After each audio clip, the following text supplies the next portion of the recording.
नमस्कार साथियों, आज हम देखते हैं बौद्ध धर्म। यानी बौद्ध धर्म जो था, बौद्ध धर्म के जो प्रवर्तक थे वो थे गौतम बुद्ध।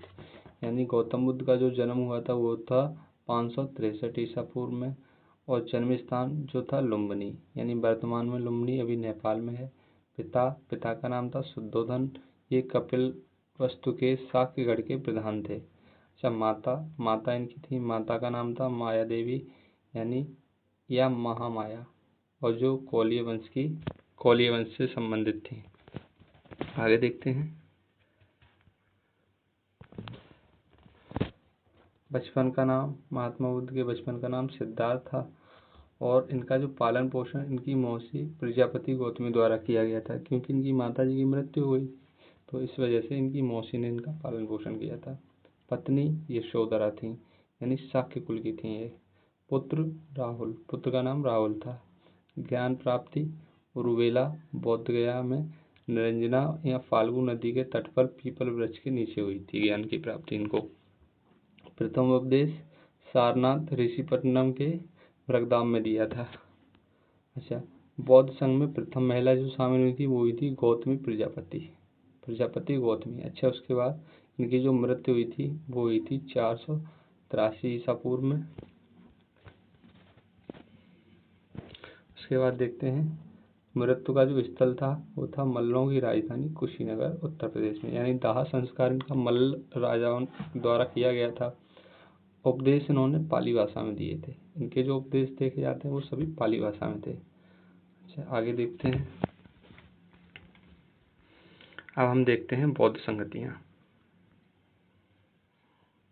यानी बौद्ध संगति थी इनकी, महात्मा बुद्ध की मृत्यु के बाद हुई थी ये बौद्ध संगतियाँ।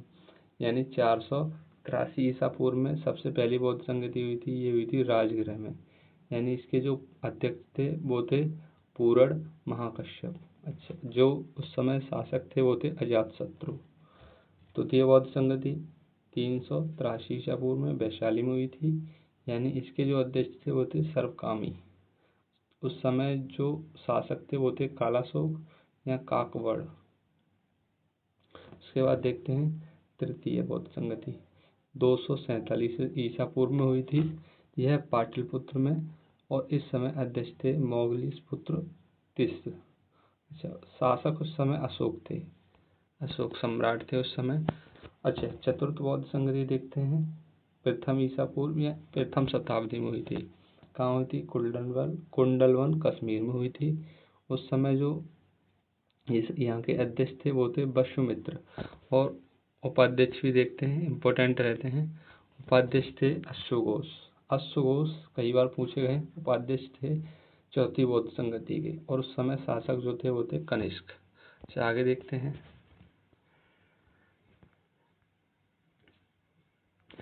बौद्ध धर्म की मान्यताएं जो थी वो थी, आत्मा के अस्तित्व में विश्वास नहीं रखते थे, यानी आत्मा और भगवान दोनों को किसी को भी नहीं मानते थे।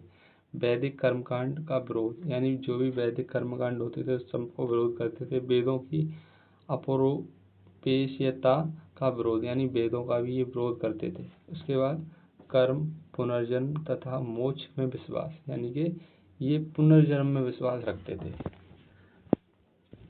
आगे देखते हैं।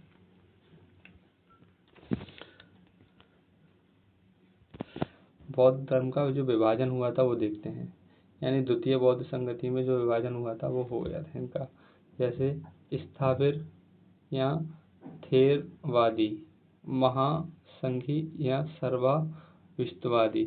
उसके बाद चौथी जो बौद्ध संगति हुई थी यही सबसे ज़्यादा इम्पोर्टेंट है। इसको दो भागों में तोड़ा गया था, हीनयान और महायान। अच्छा, उसके बाद देखते हैं।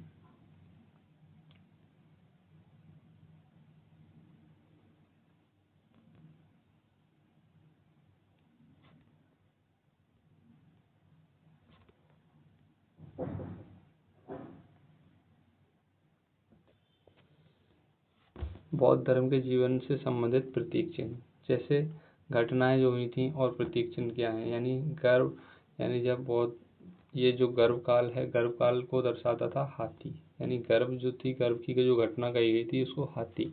जैसे जन्म की जो घटना थी कमल और वेल, ये जो गर्भ की घटना थी। अच्छा, निष्क्रमण यानी गृह त्याग की जो घटना, ये इसको अश्व यानी घोड़ा, इसका जो प्रतीक चिन्ह था वो था घोड़ा। उसके बाद देखते हैं निर्वाण यानी ज्ञान प्राप्ति, यह इसका जो प्रतीक चिन्ह था पीपल वृक्ष। अच्छा, धर्मचक्र प्रवर्तक यानी ये प्रथम उपदेश दिया था, इसका जो प्रतीक चिन्ह था चक्र। और महापरिनिर्वाण यानी मृत्यु जो थी, तो इसका जो प्रतीक चिन्ह था वो था स्तूप। धन्यवाद।